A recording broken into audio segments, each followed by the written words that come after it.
तो भाई welcome back to Mewat कल आजकल। मेवात कल आजकल के इस फेसबुक के लाइव सेशन में आप तमाम दोस्तों का बहुत बहुत स्वागत, बहुत बहुत वेलकम, इस्तकबाल।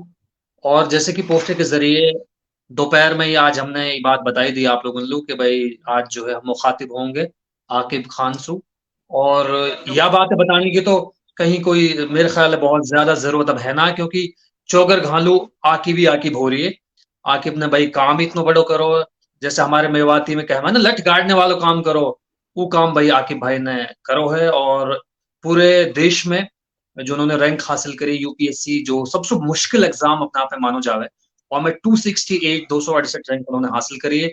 आज जो है हम आकिब खानसू और उन्हीं की जुबान के जरिए यह जानने की कोशिश करेंगे कि भाई आकिब खान जो है या मुकाम तक कैसे पहुंचे, क्योंकि यूपीएससी के या एग्जाम को जो पैटर्न है वो यूं ही है कि भाई पहले पहले जो प्रिलिमिनरी एग्जाम हुए, प्री एग्जाम, वह के बाद मेंस हुए, वह के बाद इंटरव्यू हुए। तो एक पूरी एक जद्दोजहद रहे, एक पूरी मशक्कत रहे, और वह के बाद या मकाम पे पहुंच पावे।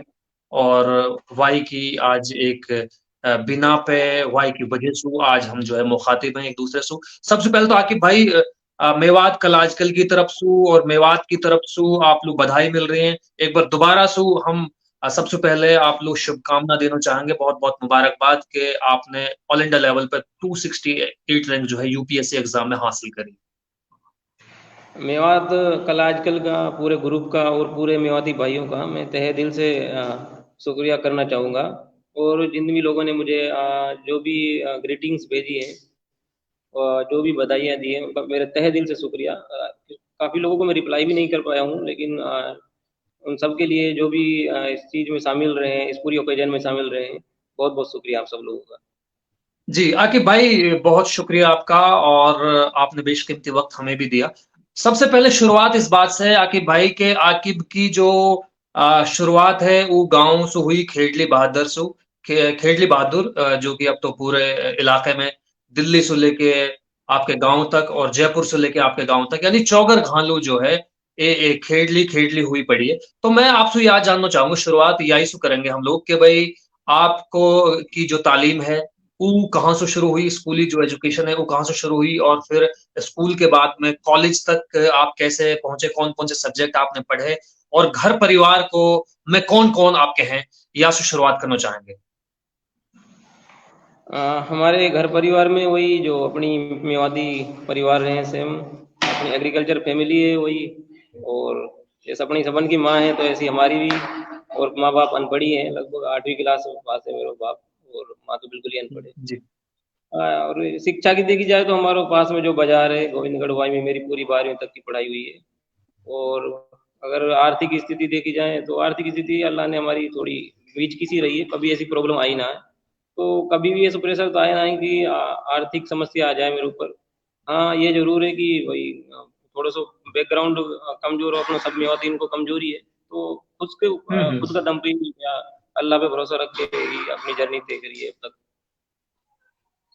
ठीक है, मैं आगे भाई अगर या कहें कि भाई 23 साल की उम्र है, छोटी उम्र है और जिम्मेदारी बहुत बड़ी आ गई है, तो कभी मतलब कोई ऐसी महसूस हो रही है थोड़ी बहुत कि भाई उम्र कम है और जिम्मेदारी बहुत बड़ी आ गई है, मोस्ट प्रोबेबली आप आईएएस कैटेगरी में जाने वाले हो, तो ऐसे कुछ महसूस हो रही है थोड़ी बहुत। अरे, जिंदगी का एकदम जज्बात से बदल जाते हैं। सही बात ये है कि पहले जो अच्छा। जिंदगी चल रही थी वो बहुत अलग थी। और 2 दिन में वो डायलॉग अपन दे रहे हैं ना कि जज्बात बदल गए, बात बदल गई। अच्छा अच्छा। ठीक है, तो ये अब मैं आपसे जानना चाहूंगा कि ग्रेजुएशन में कौन से सब्जेक्ट आपने पढ़े, और फिर कद ऐसी महसूस हुई ये बात कि यार मोहे यूपीएससी में जाना चाहिए, आईएएस बनना चाहिए। ई थॉट मतलब कब आपके जहन में क्रिएट हुई हो या इजाद हुई हो कि यार हाँ, यूपीएससी एग्जाम के जरिए या सिविल सर्विसेज जो है वहां में जाना चाहिए, ई थॉट कब आपके जहन में आया। सबसे पहले 11वीं क्लास में जब मैं पढ़ा करूँ तो हल्को मोटो थोट आ करो सुन रहा कि बहुत कोई हम्म बड़ी पावरफुल जॉब है आईएएस की, बस इतने की पता हुई। फिर हम्म 11वीं तक हम्म मैं ऐसे ही हो पढ़ना था, मतलब बीच को। सो फिर 12वीं में मैंने सीरियस पढ़ाई शुरू करी, तो मेरी 80% बन गई। हम्म और गाँव में 80% बहुत रहे तो माँ बापन को भरोसा हो कि भाई छोरो पढ़ने हम्म वालों हम्म हमारो। तो फिर मैंने एक हम्म साल हम्म आईआईटी हम्म की तैयारी करी।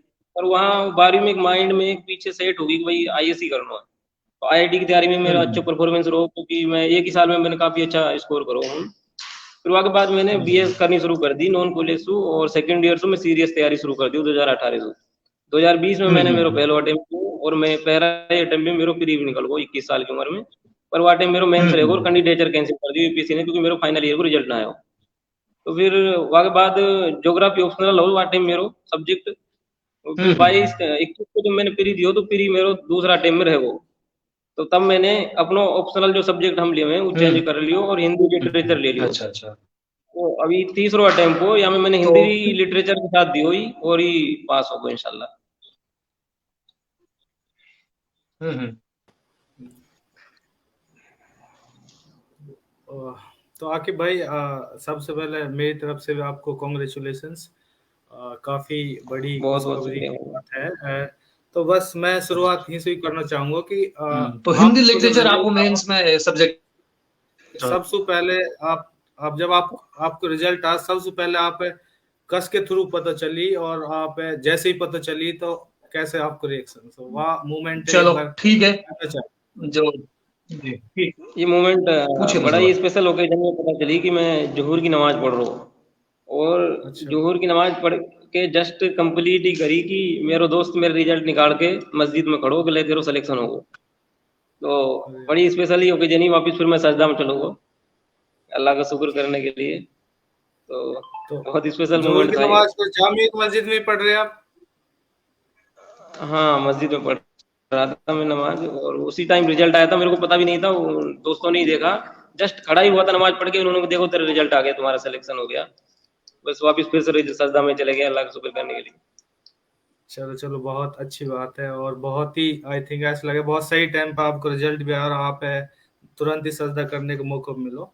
ठीक है, हम थोड़ी आगे बढ़े हैं। तो एक जब भी हम तैयारी करें कंपटीशन, खासतौर से यूपीएससी की, तो अ, खासतौर से फॉर्म में हॉबीज और इंटरेस्ट के बारे में जरूर हम भरे हैं, जैसे एक डिटेल्ड एप्लीकेशन फॉर्म रहे हुए। तो आपकी कहाँ हॉबीज रही हैं, और कैसे वो हॉबीज डेवलप हुई है, कैसे उन हॉबीज आपने रिलेट कर पाए हो या एग्जाम में, और कुछ ऐसी सवाल है जो आपके हॉबीज से रिलेटेड पूछ गए हो या मैं यूपीएससी इंटरव्यू में? मैंने मेरी हॉबी में उर्दू रीडिंग, उर्दू शायरी भर रखो, और मूवी देखना को भर रखो। मेरे इंटरव्यू की शुरुआत ही मेरी हॉबी से शुरू हुई कि भाई आप मूवी को रिव्यू करते हैं, मतलब देख के बताते हैं कि कैसी मूवी है, तो आप ये बताइए कि अभी आपने कौन सी मूवी रिव्यू करी। तो मैंने कहा था पठान। तो दूसरा क्वेश्चन था कि पठान आपको कैसी लगी है बताइए। तो उसके अच्छा बाद दूसरा कि चलो आप शायरी पढ़ते हैं, तो बताइए कौन सा शायर आपको पसंद है। तो मैंने कहा गालिब। तो जी बोले कि एक शेर सुना दीजिए। तो काफी अच्छा जी। रहा सारा, मतलब बहुत अच्छा मामला रहा था वो भी।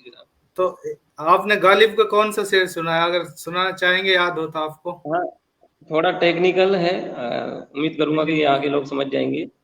जी जी जी है आदमी बजाए खुद एक महसरे ख्याल, हम अंजुमन समझते हैं खलवत ही क्यों ना हो। थोड़ा उर्दू, टेक्निकल उर्दू इसमें यूज हुई है। जी जी जी, काफी अच्छा है। तो और ये अपने आप में ही बहुत बड़ी बात है कि आपने शायरी को वहां पे इंटरव्यू में रखा, और अपने इंटरेस्ट और हॉबीज को। तो एक चीज और, अभी मैं इनका क्वेश्चंस पढ़ रहा था, जिसने अभी इस साल यूपीएससी टॉप किया आपके बैच में, तो उनसे उनका स्पोर्ट्स में काफी इंटरेस्ट है, वो फुटबॉल में नेशनल खेली है। तो उनसे एक क्वेश्चन किया गया था कि खेल का इस्तेमाल आप कैसे एडमिनिस्ट्रेटिव सर्विसेज में करेंगे या बेहतरी के लिए करेंगे? तो कुछ ऐसा कोई सवाल है जो बहुत इंटरेस्टिंग हो, एकदम हटके हो, आपसे पूछा गया हो यूपीएससी के इंटरव्यू में?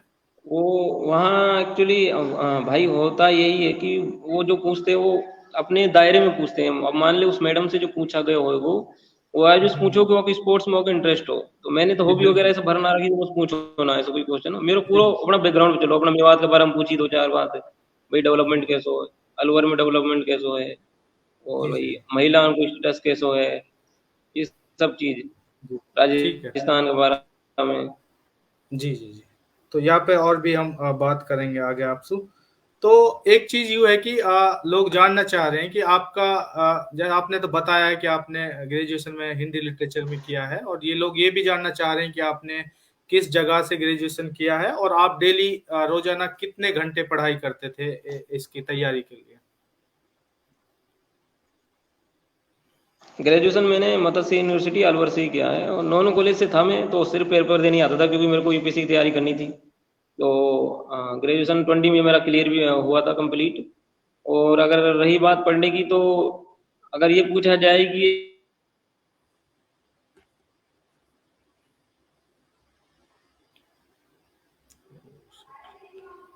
कम से कम पूरा हो ही जाता है, बाकी सिलेक्शन मुकद्दर का हाथ में। और मेरा भी यही रहा अच्छा। है, शुरुआत में मेरे को थोड़ा ज्यादा पढ़ना पड़ा था क्योंकि अकेला था, मेरे को कोई गाइड करने वाला नहीं था।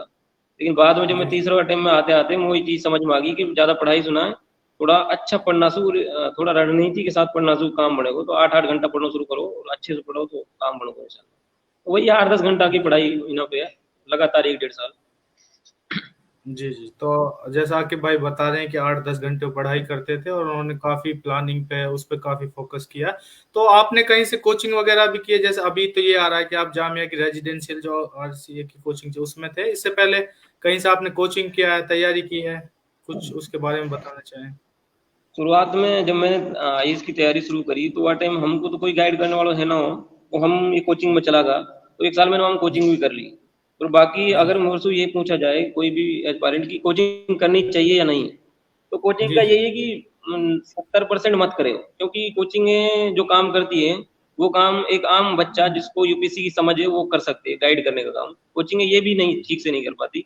तो इसलिए कोचिंग इंडस्ट्री से थोड़ा दूर ही रहे तो ज़्यादा बेहतर है। अगर आपको जी तैयारी करनी है तो आप किसी ऐसे गाइडर को ढूंढ लीजिए जिसको यूपीएससी के बारे में ठीक ठाक पता हो, जो इस प्रोसेस को फील कर रहा हो, वो आपको बेहतर तरीके से बताएगा और आपके पैसे भी बच जाएंगे, टाइम भी बच जाएगा। जी जी। तो जैसा आकिब ज्यादा भाई कोचिंग बता का रहे रोल हैं होता नहीं, मैंने भी अपने सेल्फ कि जी स्टडी ही जी की है मैंने अपनी पूरी लगभग जी जी। इंशाल्लाह। तो जैसा कि भाई बता रहे हैं कि उन्होंने जैसे मेवात से बैकग्राउंड होता तो पहले सीधे कोचिंग में चले जाते, तो उनके साथ भी ऐसा हुआ। तो बता रहे हैं कि पहले जिसने यूपीएससी का क्वालिफाई किया हो या तो तैयारी करो, उससे गाइडेंस मिल जाए तो ज्यादा बेहतर होती है। और सेल्फ स्टडी का काफी इंपॉर्टेंट रोल है, वो भी प्लानिंग के साथ, जैसे उन बता रहे हैं कि 8 घंटे पढ़ाई करी। तो आकिब भाई मेरा एक सवाल फिर जुबैर भाई आप ले पूछ सको कि आपकी ये पूरी आप एज ए ह्यूमन या कह लीजिए एज ए इंडिविजुअल जो है, आपकी क्या स्ट्रेंथ है जो आप मानते हो ये बहुत अच्छी स्ट्रेंथ है आपकी, जो आपको आगे बढ़ने में मदद कर रही है? और क्या आपको लगता है कि वीकनेसेस थी या चुनौतियां थी इस दौरान जो आपके सामने आई? तो स्ट्रेंथ तो यही लगी कि अल्लाह ने मेरे को ठीक ठाक कंसिस्टेंसी दी है, करेज दी है कि साहस चीजन के प्रति। अब यही सोच सके आपकी, मैं जब 19 साल को जब मैंने तैयारी शुरू करी, वह टाइम हमारे गांव में कोई गवर्नमेंट सर्वेंट ना हो, या आईएएस वाईएस तो दूर की बात है, कोई गाइड करने वाला भी ना हो, सोचने वाली बहुत बड़ी बात है। सारी तैयारी एक तरीके से लगभग जर्नी अकेला नहीं करी है पूरी अब तक, कोई आसपास कोई गाइड करने वाला रहा ही नहीं। तो ये करेज तो अल्लाह ने जी दिया, ये कंसिस्टेंसी भी रही है, 5 साल हो गए पूरे पूरे। तो ये कंसिस्टेंसी जी कह सकते हैं, करेज कह सकते हैं, ये चीजें मेरी स्ट्रेंथ में शामिल रही हैं। और वीकनेसेस देखें तो थोड़ा सा चीजों को हाइपर ले लेना, थोड़ा ओवर फोकस कर देना। कई बार चीजें, मेरा कई बार ऐसा रहा कि सोशल लाइफ एकदम से कट सी गई, अकेला सा हो गया बस। ये होता जी है, ज्यादा होना नहीं चाहिए। आपको बदल की जिंदगी जी जीनी चाहिए, आपको थोड़ा सा बैलेंस बना कर रखें तो ज्यादा बेहतर है। जी जी जी जुबैर भाई आप कुछ सवाल पूछना चाहते हैं?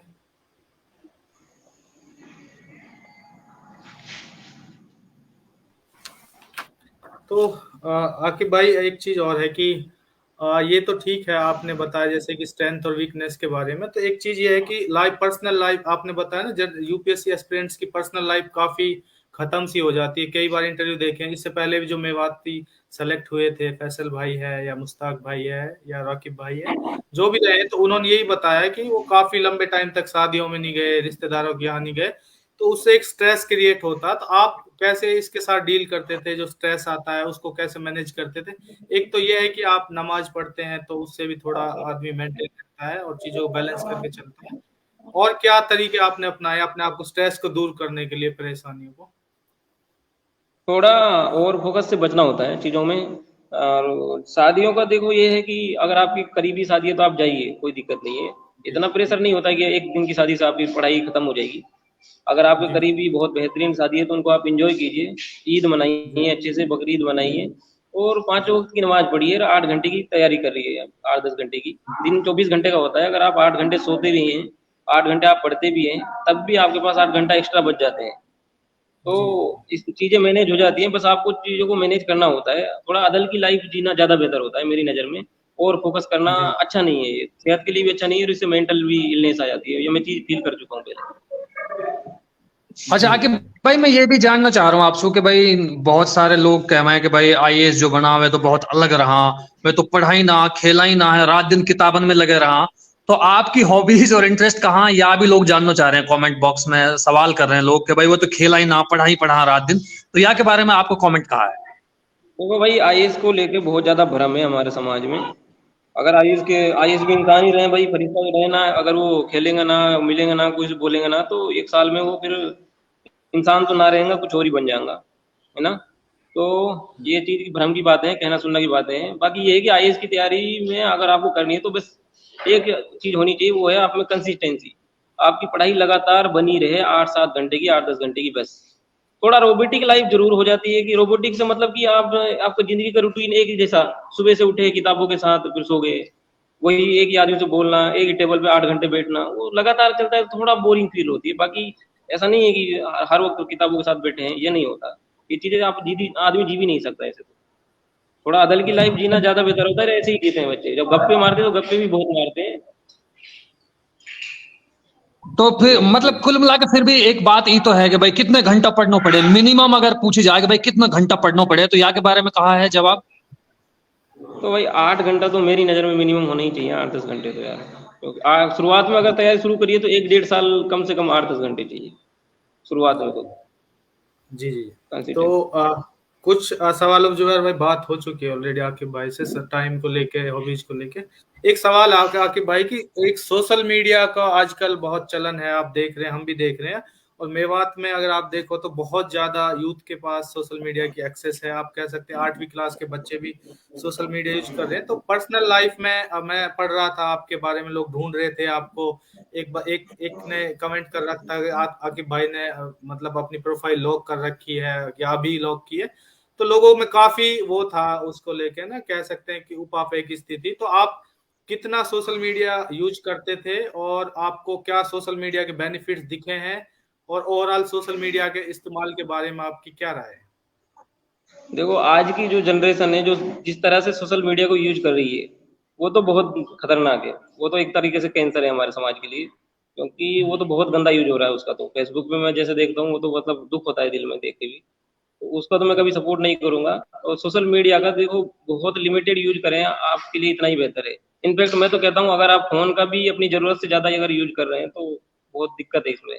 क्योंकि फोन आपको नुकसान ही देगा, इसमें ज्यादा कुछ नहीं है। आपकी सोशल लाइफ भी डिस्टोर होगी, और आप ऐसी ऐसी चीजें, ऐसे ऐसे फितने यहाँ से सीख जाएंगे कि बाद में आपको पता भी नहीं लगेगा कि आप कौन सी डायरेक्शन में जा रहे हैं। और 18-18 साल के, 19-19 साल के लड़के यहाँ सोशल मीडिया पे एक्टिव रहते हैं, कुछ भी डाल देते हैं, कुछ भी देख रहे होते हैं। तो ये तो बहुत बुरा है। मतलब आपको कम से कम अपने बच्चों को, अपने भाइयों को ये सोशल लर्निंग तो देनी होगी कि सोशल मीडिया का बहुत लिमिटेड, या करने ना दे, करे तो बहुत लिमिटेड यूज करें बहुत। क्योंकि जी जी बहुत गंदा यूज हो रहा है सोशल मीडिया का, तो स्पेशली जी फेसबुक जी का। जी और अगर मुझसे पूछा जाए कि मैंने लॉक क्यों की है मेरी प्रोफाइल, जी जी तो उसके पीछे जी रीजन है कि हमारी जो है सेलेक्ट होने के बाद आईबी की जांच होती है। तो जी जी कुछ भी अगर कोई बंदा ऐसा वैसा ना कर दे हमारी आईडी के साथ, कोई फेक आईडी बना ले, किसी से पैसे मांगने लग जाए, क्योंकि ऐसा हो चुका है मेरे कई सारे दोस्तों के साथ कि पैसे रिश्वत मांग रहे हैं, मतलब कि भाई मेरे को पैसा चाहिए, मेरे नाम की आईडी बन जाती है। तो वो हो चुका है। तो सेफ्टी को बरतने के लिए, और आईबी कोई ऐसा चीज ना देख ले हमने कि कोई ऐसा कमेंट मिल जाए, कोई ऐसी पोस्ट मिल जाए जो थोड़ा कंट्रोवर्शियल हो, उस चीज बचने के लिए हम ये चीज करनी होती है, सेफ्टी के लिए। और कुछ नहीं है जी इसके जी पीछे रीजन। जी। हाँ, मैं एक जगह कमेंट पढ़ रहा था, एक भाई ने लिखा हुआ था कि भाई बड़ो आदमी बन गो तो प्रोफाइल लॉक कर दी। हालांकि और आदमी भी कह रहे हैं कि भाई प्रोफाइल लॉक करने से कोई बड़ो ना होवे, सब और ने कर रखी, इवन मैंने भी कर रखी है।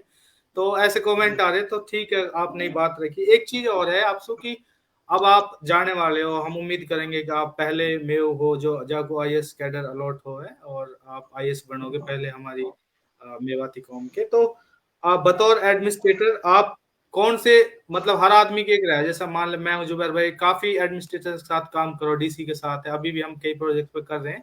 तो हर एक आदमी को ना एक इंटरेस्ट है, जैसे कोई एजुकेशन में काम करे है, कोई लाइवलीहुड में करे है, कोई और चीजों में करे। तो बतौर एडमिनिस्ट्रेटर आप कौन से चीज में बदलाव लाने चाहते हैं, कौन से एरियाज हैं, और आप कौन से डोमेन में, एजुकेशन हेल्थ में ज्यादा फोकस करना चाहते हैं अपनी जॉब में या तो सबसे सर्विस में? मेवात में तो अगर स्पेसिफिक पूछा जाए तो एजुकेशन ही मेरा सबसे पहला फोकस रहेगा। और मेरे यहाँ पे वही काम भी किया है, पढ़ाई भी की है, तो समझ रहे हैं इसको, इस फील्ड को अच्छे से समझता हूँ यूँ है।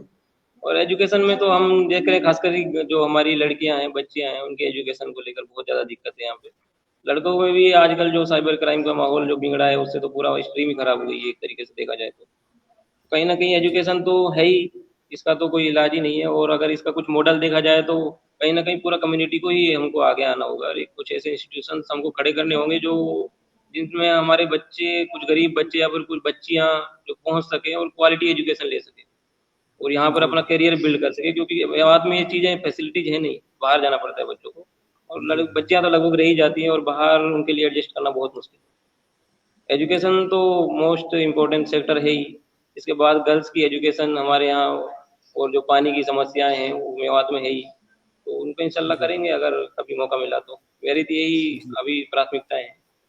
जी जी। जुबैर भाई आप कुछ सवाल पूछ सकते हैं, फिर उसके बाद जी। कुछ क्वेश्चंस आए वो हम लेंगे, ठीक है। मैं एक एक चीज ये जानना चाह रहा था, और लोग भी आमतौर पे बहुत एक्साइटमेंट रहे या सवाल के जवाब जानने लो कि भाई इंटरव्यू के दौरान कैसे कैसे सवाल पूछे गए हैं आपसे और आपने उनके कैसे कैसे जवाब दिए। इंटरव्यू देखो, आईएएस के इंटरव्यू को लेकर बहुत ज्यादा भ्रम रहता है, खास करके यूट्यूब वगैरह पर कुछ भी आ जाता है, कुछ भी डाल देते हैं लोग। इंटरव्यू वहां पर जो ओरिजिनल चलता है वो बहुत स्मूथ होता है। स्मूथ मतलब वो बहुत कोऑर्डिनेट करते हैं आपके साथ। मतलब उनका मकसद ये नहीं होता है कि आपको दबा के, आपसे प्रेशर करके या फिर आपसे बात निकलवाएं, ये चीजें नहीं होती। वो आपको उस सिचुएशन में लाते हैं जहां आप कंफर्टेबल हो जाए। फिर वो इस तरह से बात करते हैं कि आपको ये भी पता नहीं लगता कि आप किसी बड़े आदमी से बात कर रहे हैं। शुरुआत में 1-2 मिनट धड़कन तेज होती है, बाद में 25 मुझसे मेरा इंटरव्यू जो चला और पूरे बैकग्राउंड पे ही चला। जी और जी जी। लगभग पूरा डे भी मेरे से पूछा था, मेवात के बारे में, अलवर के बारे में, और मेरी एजुकेशन के बारे में, राजस्थान के बारे में, यही सब मुझसे पूछा गया। तो ये बहुत अच्छी बात है, और भाई हम भी आमतौर पे खास तौर पे एम्फसाइज करें यह बात है कि भाई आप कुछ भी बन जाओ, अपने बारे में जानना बहुत जरूरी है, अपनी रूट्स के बारे में जानना बहुत जरूरी है। और आकिब भाई ने बहुत कायदे सी बात बताई भी कि भाई मेवात के बारे में, अलवर डिस्ट्रिक्ट के बारे में उनसे पूछी गई। और दोस्तों कहीं भी आप चले जाएं, चाहे किसी भी फील्ड में आप काम करें, किसी भी शोबे में आप जाके काम करें, तो हमेशा आपसे ये तो पूछा ही जाता है कि आपका बैकग्राउंड क्या है, आपके रूट्स क्या हैं। तो अपने इलाके की ज्योग्राफी, हिस्ट्री, सोशियोलॉजी के बारे में बहुत जानने की जरूरत है। अच्छा, एक मैं ये भी सवाल पूछना चाहूंगा, उसके बाद मुस्तफा भाई के पास आऊंगा। आकिब भाई, आरसीए में आरसीए की कितनी मदद रही रेसिडेंशियल कोचिंग एकेडमी जो है जामिया मिलिया इस्लामिया की, क्योंकि हम भी जामिया से पढ़े लिखे हैं, आपको भी एक अपॉर्चुनिटी मिली, मुस्तफा भी वहीं पढ़े हैं। तो मैं ये आरसीए के निस्बत से जानना चाहूंगा आपसे कि भाई आरसीए की कितनी मदद रही आपके या सक्सेस के पीछे, और जिस तरह से आपने यूपीएससी क्रैक किए, तो आरसीए के बारे में भी चंद लफ्ज कहें। आरसीए में इंटरव्यू के लिए गया था, और इंटरव्यू के थ्रू ही मैं वहाँ पे गया था अभी। तो वहाँ पीयर ग्रुप के साथ मैंने ग्रुप बनाया। हम लोगों ने 2-3 महीने जितना टाइम मिला डिस्कशन किया अच्छे से, और इंशाल्लाह मेरे इंटरव्यू में 90 मार्क्स भी काफ़ी अच्छे आए हैं, 190 नंबर आए हैं मेरे, बहुत अच्छे नंबर हैं। तो पहली बात तो मैं उन सब लोगों को ये भी कहना चाहूंगा कि बहुत सा भ्रम होता है आईएएस के इंटरव्यू लेकर कि हमारे समुदाय को नंबर नहीं देते, वो नहीं देते, ये सब फालतू की बातें हैं, इनसे बच के रहना। 190 नंबर बहुत ज्यादा होते हैं, और one of the highest number है, समझ लीजिए। वो तो कहीं ना कहीं ये तो फायदा रहा ही है। और आरसीए का माहौल मैंने जैसा देखा, 6 महीने में ऑब्जर्व किया, ये तो वन ऑफ द बेस्ट माहौल है आईएएस के लिए, वन ऑफ द बेस्ट माहौल। अच्छा, आगे भाई ये भी लोग जानना चाह रहे हैं, बल्कि कि भाई हो सकता है कि भाई आपको आईएएस मिल जाए। आईएएस का भाई रुतबा जो है वो ज्यादा माना जाता है सोसाइटी में, उसका जो स्टेटस है वो बहुत हाई है, ऐसा ऐसी एक धारणा बनी हुई है। लेकिन आपकी नजर में आपकी प्रेफरेंस क्या है? आईएएस है, आईपीएस है, आईएफएस है? क्या आपको कौन सी सर्विस में जाना सबसे ज्यादा पसंद रहेगा अगर आपको मौका मिले तो? मौका दे दिया है एक्चुअली, यूपीएससी हमसे भरवा लेती है प्रेफरेंस। इंटरव्यू के टाइम पे फॉर्म डे 2 भरता है हमारा, डिटेल्ड एप्लीकेशन फॉर्म, उसमें सारी प्रेफरेंस भर जाती है 19 पोस्ट की। तो उसमें मैंने आईएएस ही डाला है पहला, आईएएस, आईपीएस और आईआरएस वगैरह, लास्ट में आईएफएस वगैरह ये सब डाल दिया है। और इस बार तो उसे भी हम्म। श्योर ही है, मतलब तो आईएएस पक्का मिल जाएगा मेरे को प्रॉपर। बहुत बहुत शुक्रिया, बहुत बहुत शुभकामनाएं जी। मुस्तफा भाई। तो आकिब भाई अब थोड़े से वो इंटरव्यू से रिलेटेड काफी बात हो चुकी है, बस आप थोड़ी देर और बात करेंगे आपसे 5-10 मिनट। तो कुछ बेसिक सवाल है, वो मतलब आईएएस यूपीएससी से उनको कह सके ताल्लुक हो भी सके ना भी हो सके।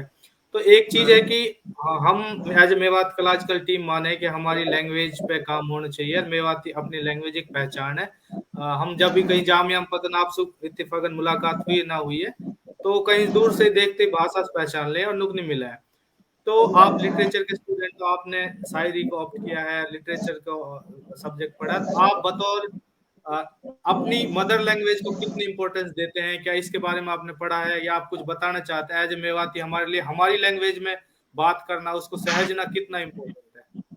तो मदर लैंग्वेज में मेरा व्यू यही है कि देखो, आप अब अगर अपने क्षेत्र के लोगों के साथ बात कर रहे हैं, मैं तो नहीं बोल पा रहा हूँ, मैं माफ़ी चाहता हूँ आप लोगों से, लेकिन अगर आप अपने लोगों के साथ बात कर रहे हैं तो आप उनकी रीजनल डायलेक्ट में बात कीजिए, क्योंकि जितना आप सादगी से जिएंगे ना, जितना मजा आएगा आपको। तो अगर आपके साथ आपके रीजन के लोग हैं तो अपनी डायलेक्ट से वो जिंदा रखिए, अपनी सादगी को बना के रखिए और जिंदा दिली के साथ जिंदगी जीजिए।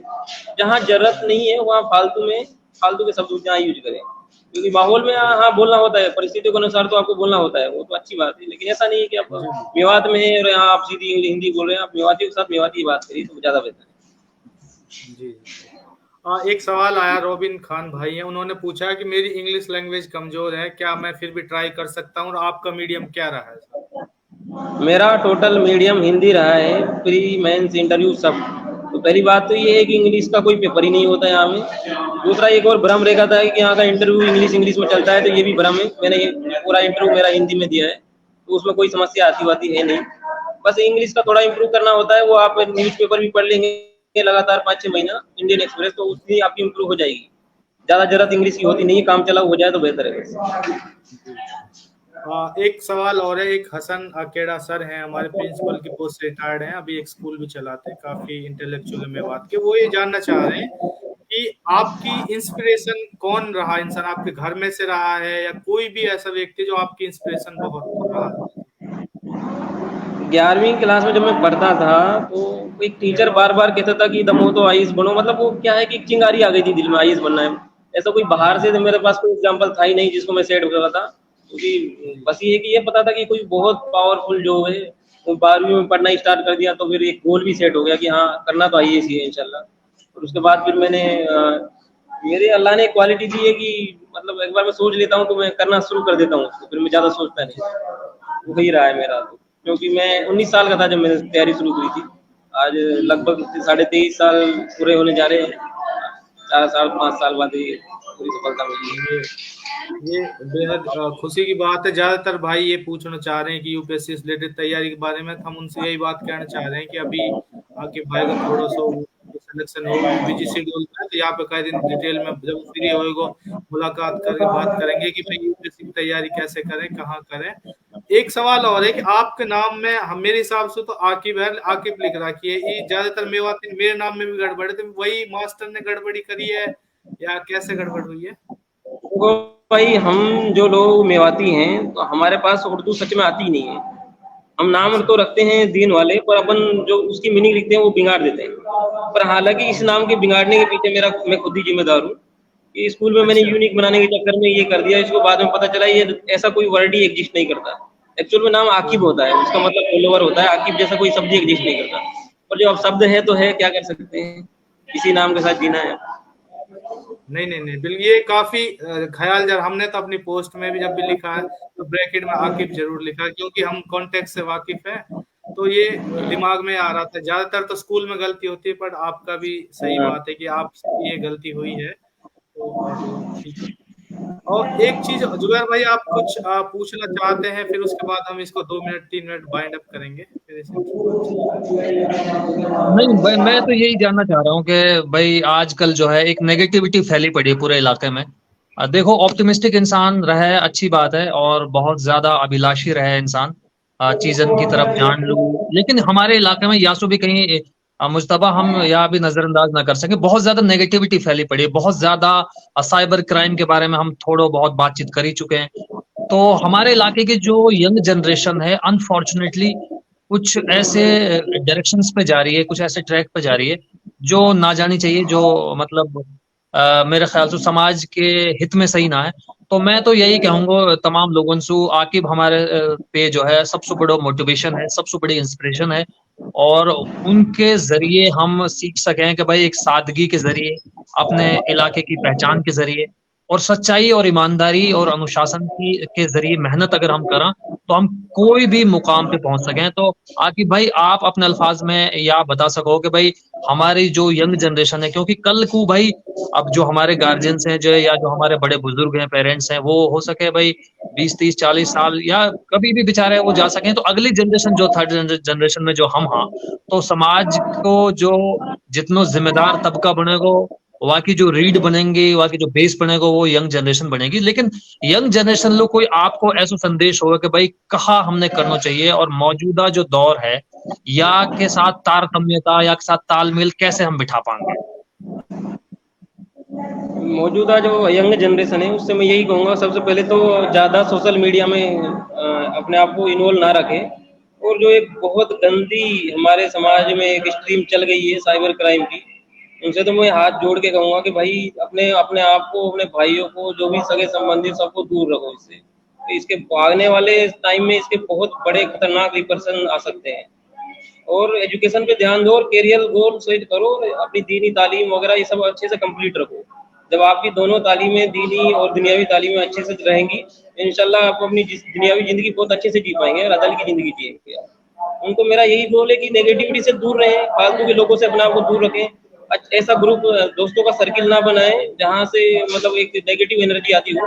पॉजिटिव लोगों के साथ रहें और अल्लाह की इबादत करते रहें और अपने गोल्स पे ध्यान दें। बस यही मेरे हिसाब से एक बेस्ट मोटिवेशन स्पीच हो सकती है उन लोगों के लिए, बेस्ट मोटिवेशन हो सकता है। बाकी इंशाल्लाह दुआ करेंगे, दिन खत्म होगी। भाई कुछ सवाल है वो और ले लेते हैं, फिर इसका जी इंटरव्यू बातचीत को जी करेंगे। तो आकिब भाई कुछ सवाल है। एक तो ये है कि आपको अंदाजा है कि आपको कौन सा कैडर मिल सकता है? लोग पूछते हैं कि आपको हरियाणा कैडर मिल सकता है क्या, कितने चांसेस है? कैडर पॉलिसी बहुत रैंडम होती है, तो रैंडम मतलब कैडर का कुछ भी बताना अपने आप में बहुत मुश्किल है, कुछ नहीं कह सकते इसके बारे में। ये तो जिस दिन मिल जाएगा उस दिन ही पता चलेगा। असल में आकिब भाई आधे आदमी तो यह चाह रहे हैं कि भाई अलवर और भरतपुर डिस्ट्रिक्ट तो भाई मिलना मुश्किल है। आकिब भाई जो 9 को डीसी बन जावे। हरियाणा तो मिल सकता है, बाकी कुछ कह नहीं सकते। ठीक है, एक तो देखो भाई हो सके भाई जी। तो काफी इंटरेस्टिंग सवाल है कि भाई रिजल्ट आ गो हर मेवन ने रिश्ते हमारे चक्कर काटने शुरू कर दिए होंगे। तो आप शादी की क्या तैयारी है, कब तक शादी करने के इरादे हैं, कैसे अभी या ये चीज आ रही है कि सामने अभी या सब बच्चे पड़े हो? जैसा शादी वगैरह की बात है तो रिश्ता विश्ता तो आ ही है, बाकी अपना निकाह पहले ही हो चुका है और उसको पढ़ाई की वजह से डिले किया हुआ था। अब रुखसती करेंगे इंशाल्लाह 8-10 दिन बाद।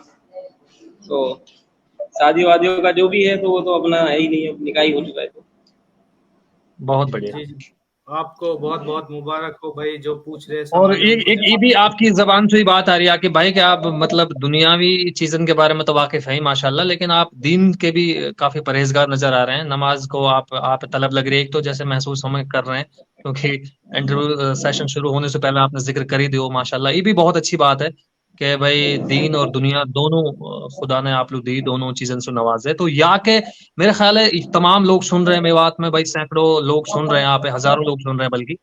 तो दोस्तों सबसे बड़ी बात यही है कि हमारे बीच में जो इतनी अच्छी अच्छी इंस्पिरेशंस मौजूद हैं, उनसे इबरत लेने की जरूरत है, उनसे प्रेरणा लेने की जरूरत है।